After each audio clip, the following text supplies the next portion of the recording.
Hi there, folks. My name is Darren Sutton. Welcome to Perfect Game Stories.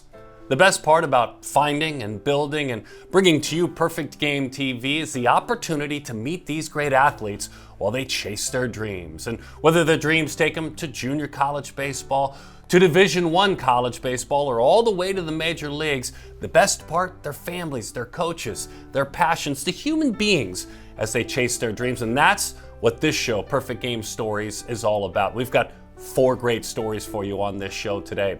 There's a two-way athlete in New Jersey, and he's a very talented 2024, but the uphill battle for Landon Mack, not just learning 2 positions, but it's battling being a type 1 diabetic. We'll get to know him and get to know him in New Jersey, how he is making his way. Also, the great story of a young man who's committed to go to Navy, and a young man, Tyler Bouchard, who used his heart and his hands to make a difference in his hometown of Fort Myers, Florida, after the devastation of Hurricane Ian. And we're going to open up the vault to go back to Perfect Game's High School Showdown 2017 and the story of a young man with a very famous baseball name who also strides up the mountain while battling cerebral palsy. But we start this show with the journey of an athlete who journeyed here from another country. As a matter of fact, this is a first-born generation American, Arjun Nimmala. His parents, Balu and Niraja, coming here from India and certainly loving cricket, but not understanding, at least Dad, how much their son, Arjun, would love baseball. When he came to his first Perfect Game event, he was 5'3" and 95 pounds. Now, he's 6'1". He's 190. He's a Florida State commit, but many say he'll never make it there. As a matter of fact, many say he could be picked very, very high in the upcoming MLB amateur draft. But if he does, he will do so very, very proud and committed to his heritage.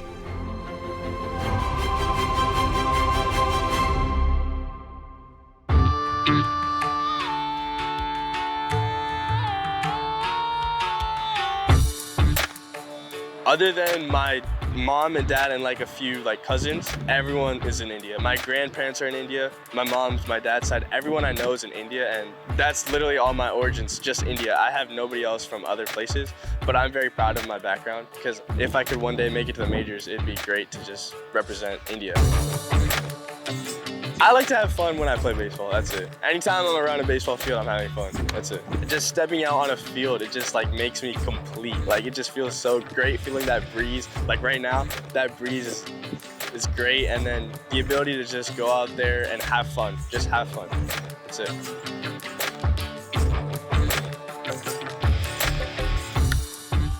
As a hitter, I'm very aggressive when I'm playing.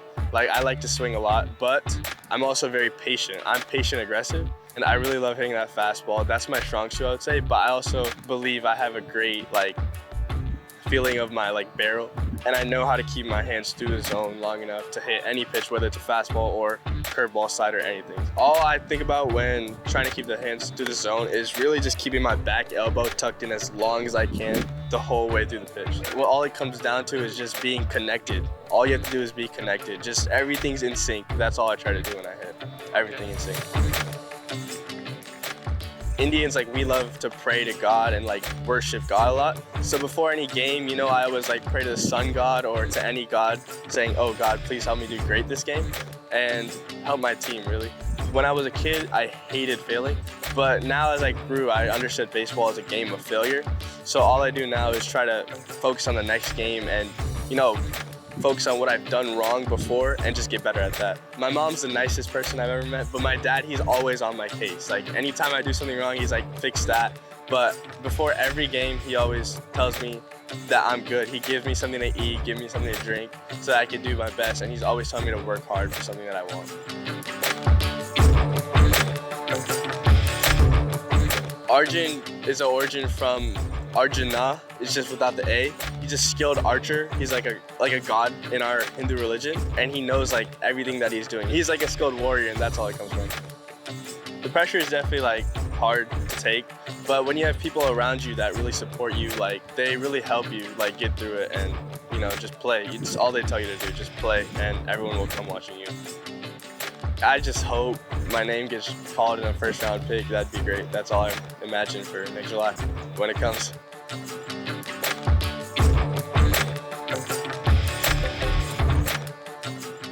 The metrics don't lie when talking about Arjun Nimmala and who he is as a player as well. As a matter of fact, 103 miles an hour. His exit velocity last year, peaking at a PG event, more firm than any other PG athlete. And you want some more metrics? A weighted GPA, now weighted at Strawberry Crest High School of 5.0. That's no B's. Do the math on that. And also, PG's most recent draft rankings has Arjun in the number 14 spot overall. Well, once the ping pong balls were done bouncing, that means he would go to the Boston Red Sox. Last year, the Red Sox used their first-round pick to select PG All-American Mikey Romero.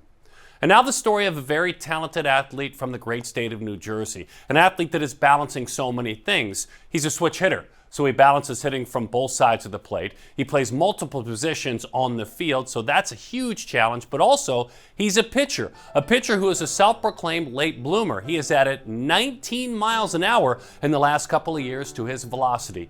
But when Landon Mack talks to you about why he is a late bloomer, you will 100% understand. You see, at 3 years old, this young man found out that he was a type 1 diabetic. He made it clear then, and his family supported him. I will not back away from chasing my dreams. Here is the dreamer and the T1D, Landon Mack.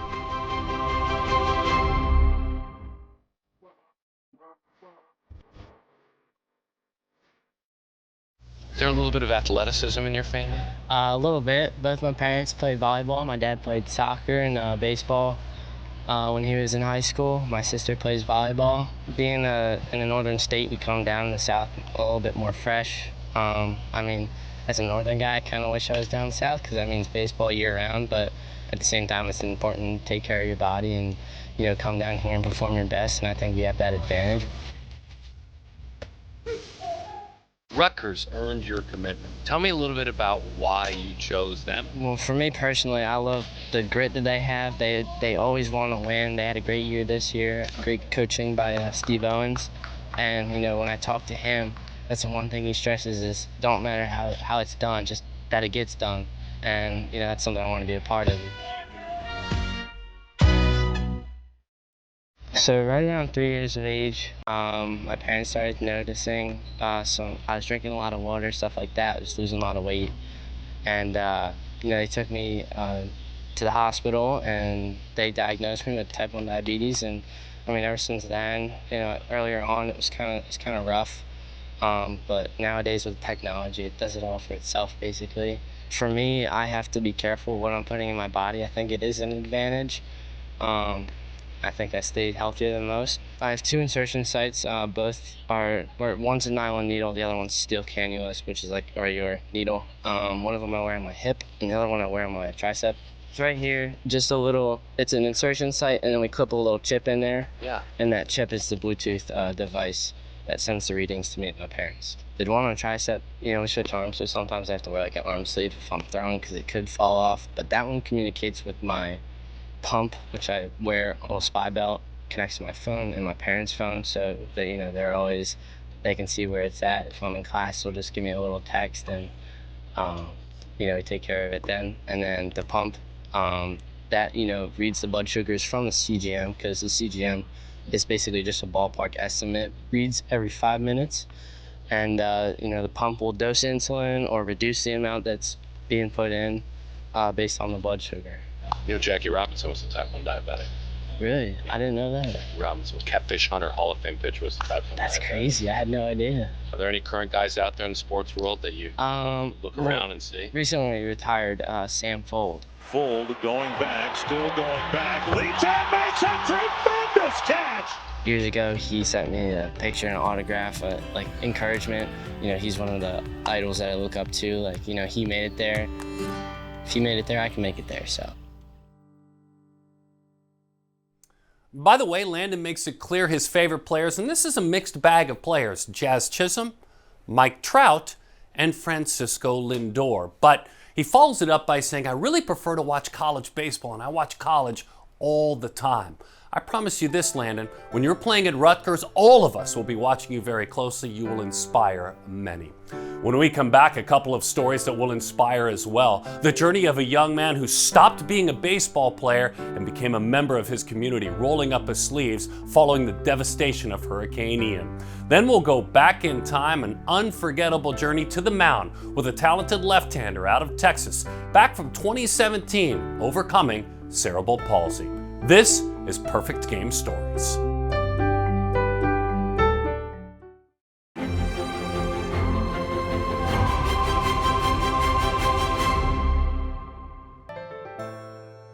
We welcome you back to Perfect Game Stories. You ever find yourself playing that game, asking yourself, what would I do in that situation?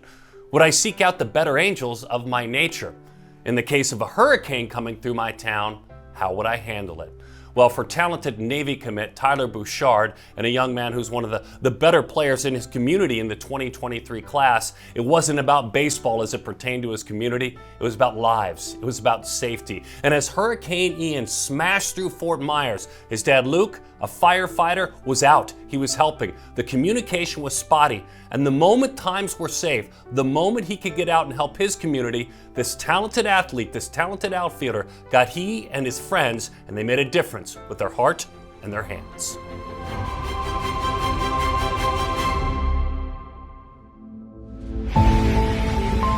It's been nearly 2 weeks since Hurricane Ian left hundreds of thousands of people devastated, with many still waiting for some help. All the walls around us collapsed. There was still some frame left. There's been over 2,500 rescues done. Over 1,000 search and rescue personnel have gone door to door. They've done 108,000 structures to check on occupants. Saw a man at church yesterday holding a picture frame of his late wife. Around his neck was a chain with her wedding band. Broke my heart, but reminded me that love is everlasting. Bring love into the world every day, because we'll never know when it's our last chance to do so. Following Hurricane Ian, I've been fortunate enough that the damage to my own house, my own street, was, it's considered very minimal compared to, neighbors within the same square mile. I've been to houses of teachers and faculty that have lost everything, all the way from, a dresser with clothes in it to their cars. They're gone. There's already mold throughout their whole house, and we were fortunate. It was headed about 200 miles north. And living in Florida my whole life, it's really got to be, a catastrophic 5 to, scare us. It really took that eastward turn. So, before the storm, we started to get a little nervous, probably about 12 hours within. But, within 24 hours, you're kind of stuck with whatever game plan you made, whether that's staying, leaving. Because by that time, you're not going to make it far enough by car. The airport's already shut down, and you better pray that you're going to get the shutters up that night. During the storm, you really lose connection with what's going on. You don't hear anything. The news shuts off about 4 hours into the storm, and the last thing I remember seeing is Fort Myers Beach just go underwater. So that kind of speaks volume about how everybody was feeling. I describe it as eerie, because you don't know what's going on. It was almost like you were trapped, even though, like I said, I was so lucky to be trapped in a house that kept its walls up.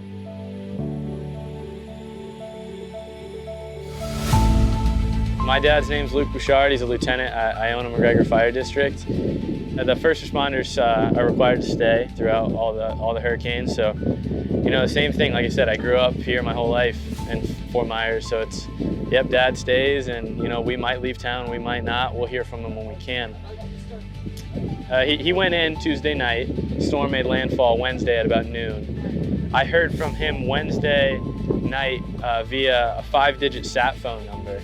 And thank God I picked up, because who picks up on a random 5-digit number? And so I pick up on it, and I could hear it in his voice. He's the strongest guy I know. I've never even seen him shed a tear. And not that he was crying, but I could hear in his voice, and he just said, expect bad news, meaning that there was going to be lives lost.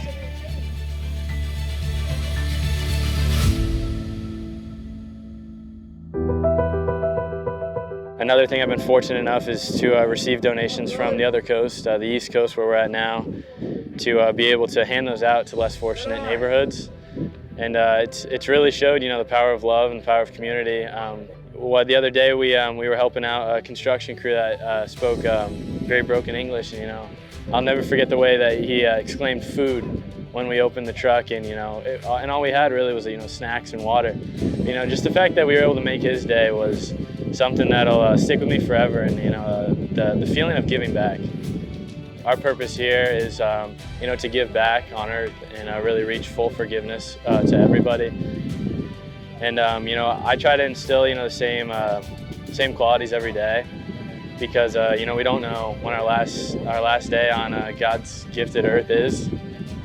Just keep showing love to everybody.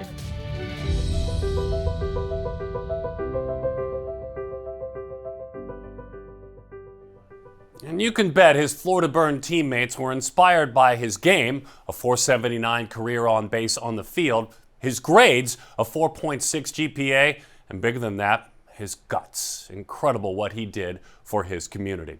And now let's open up the vault and go back in time before the birth of Perfect Game TV, all the way back to 2017 at Perfect Game's High School Showdown just north of Atlanta, Georgia. It was then we met a talented left-handed pitcher out of Second Baptist in Houston, Texas. We understood then he had a very famous last name, Ryan. His grandfather, Nolan Ryan. But different than the legend, the flame-throwing right-hander, this pitcher, the same guts and the same Ryan determination, was a left-hander.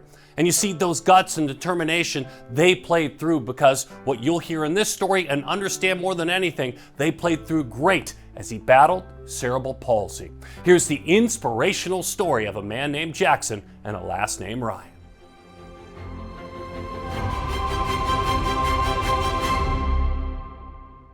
There's so many titles you can wear. I think you like to just wear the title of baseball player. Yes. So we'll start with that. You've overcome some obstacles. We'll get into those titles in just a minute.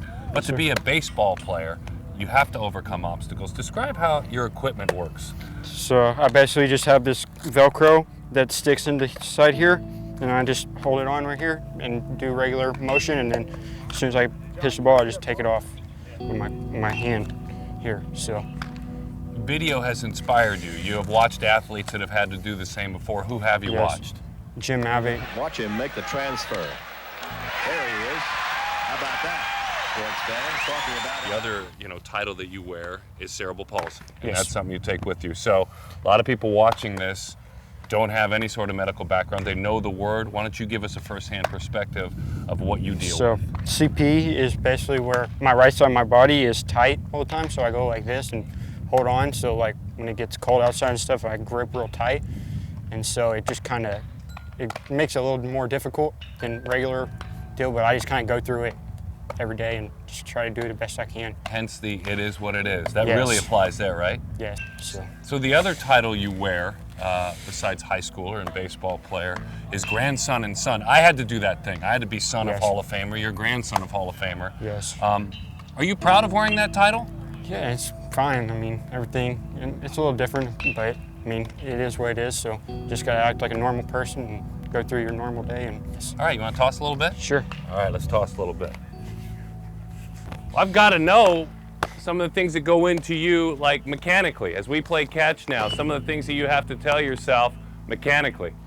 Just kind of do my normal routine and just kind of follow through, and then just take it off as soon as I let go of a pitch or play catch, so, and then just put it back on. Scout me, what stuff will I see when I see you pitch? Just fastball, curveball, move it around a little bit. Okay. So, my favorite question to ask in these situations, when anyone's had to have an uphill battle, is should we feel sorry for you? no, Why? because I just gotta go through it and continue to do what I need to do in order to pitch well, and I do everything normally, so no. All right. Not. Sounds fair to me. Jackson, how long do you hope to do this, the baseball part?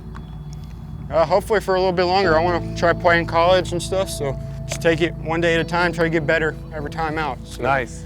Curveball grip, are you on the side of the baseball, two finger, knuckle up? Show me the grip. Just regular curveball. Spin one for me. Okay. Nice. Want to throw a few straight? Sure.